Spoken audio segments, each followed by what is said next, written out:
Өлкө экономикасынын дерлик 85%-ын ишкерлер түзөт. Мындай пикирин президент Садыр Жапаров бизнес коомчулук менен жолугушууда белгиледи. Ошондуктан президент мамлекеттик органдардын жетекчилеринен баштап катардагы кызматкерлерине чейин ишкер бизнес коомчулугуна болгон мамилени түп тамырынан өзгөртүү зарыл экендигин баса белгиледи. Ал өз сөзүндө өлкө экономикасы чечкиндүү чараларды талап кылууда. Кыргызстанга тез жана көзгө көрүнө турган натыйжалар керек деп кошумчалады президент Садыр Жапаров. Ишкерлердин жана инвесторлордун мүлкүнө кепилдиктерди берүүнүн олуттуу системасын түзбөсөк, алар өлкөнүн экономикасына инвестиция салууга кызыктар болбойт.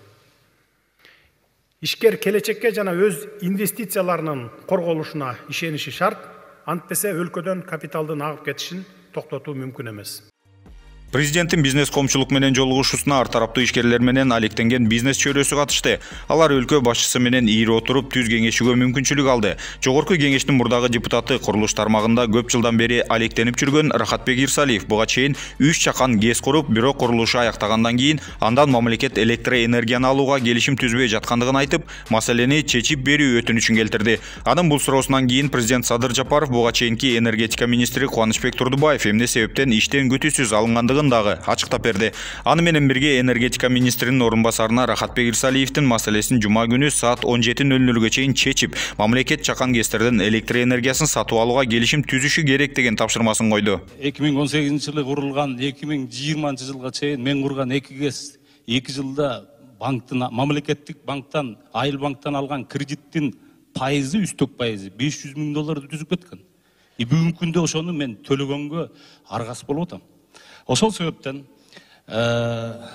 жанагы энергиянын кайра жалалуу булактары деген мыйзамга сиз менен урматтуу Садыр Нуркожоевич быйыл январь айынын этегинде жолукканда эмне керек деп сурадыңыз эле, мен айттым эле, өзгөртүп токтоосуз киргиз керек десем, сунушуңузду бериңиз дедилиңиз эле. Мен Министерство энергетика ошол февраль айында эле бергем. Бүгүнкү күнгө чейин бул маселе чечилбейт. Азыр бүгүнкү министр барбы? Орун басар экен, 5-нчи күнгө чейин силерге мөөнөт. 5-нчи күнү саат 17:00-дө Рахат Ирсалиевди жетелеп алып чогуу келесиңер, келишим, баасын сүйлөшөсүңөр. Бүгүнкү канчадан импорт кылып атабыз биз. Ошону менен келишим түзүп, маселесин 100% чечип келип 17:00-дө далаш этесиңер 5-нчи күнү. 2 күн срок силерге. Эгерде чече албасаңар 2 күнгө чейин чечилбей дагы ушундай бир созуп, бюрократия кылсаңар, саботаж кыла турган болсоңор, толук жетекчилигиңер арыз менен келгиле анда. Эми мындан ары ушундай саботаж кылып, аткарбай, указдарды аткарбай, мыйзамдарды аткарбай, ушундай бюрократия менен заниматься этсеңер, жөн эле кызматтан кетпейсиңер. Анда камалып кетесиңер.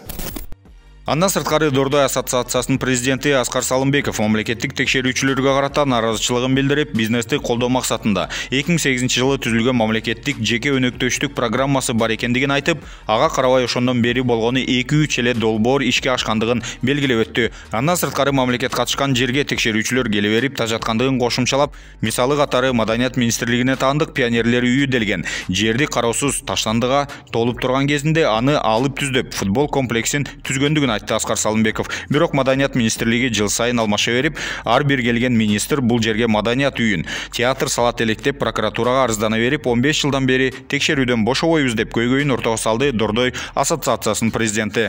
Прокурорлор келип, мынакей, уже 15 жылдан бери текшерип атышат.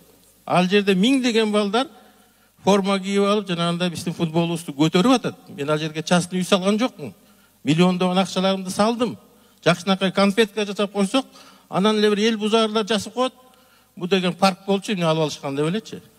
Ушундай бир эл бузар арызчыларды биз мындай бир жакшылакай кармап, бу деген объект Кыргызстандын намысы үчүн иштеп атат.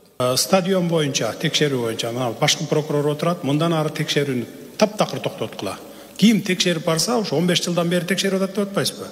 Бизде баягы күч органдарында мындай психологический орноп калганда ушинтип текшерип бара берсең эле акча берет. Анан алып кете берем, анан кайра дагы барып текшере берем деп ошо жыл сайын текшерип аткан кесепети ошол да. Ошон үчүн токтосун. Ким текшерип барса мындан ары кайрыласыз мага.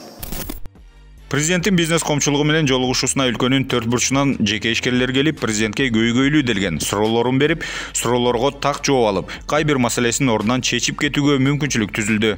Мен Алабука районунан келдим. Алабука району Ак Коргон айыл өкмөтү. Бүгүнкү күнү биз 20 гектар жер алдык. Байтала соода логистикалык долбоорун баштадык. Кече күнү 20 июнда капсула салуу аземин өткөрдүк. Наманган областынан чоң делегация чыкты, Ташкенттен келди. Ушу Баймак посту боюнча ачылабы, ачылбайбы? Ала букада логистикалык борбор салып аткан жигиттин суроосу боюнча бажы кызматы барбы? Ачсак болот экен посту. Бүгүн эртең күндөн баштап баштагыла ошо жерге. Баштагыла постту ачабыз. Эгер логистикалык борбор салынып аткан болсо ачышыбыз керек. Жолугушууда президент Садыр Жапаров жакын арада президенттин администрациясына коррупцияга каршы ишкердик кеңеш түзүүнү иштеп чыгуу тапшырмасы бериле тургандыгын маалымдады. Ал жакка бардык ишкерлер кирүүгө мүмкүнчүлүк түзүлөрү айтылып, мамлекеттик органдар тарабынан негизсиз текшерүүлөр боюнча кайрылууга болот, деди өлкө башчысы. Анын бул идеясы ишкерлер тарабынан колдоого ээ болуп, бизнес коомчулугу мамлекет тарабынан кордоого эмес, колдоого алынат деген ишенимдүү пикирлерин билдиришти. Данияр Үсөров, Нурпейиш Шакир уулу, Бишкек 24.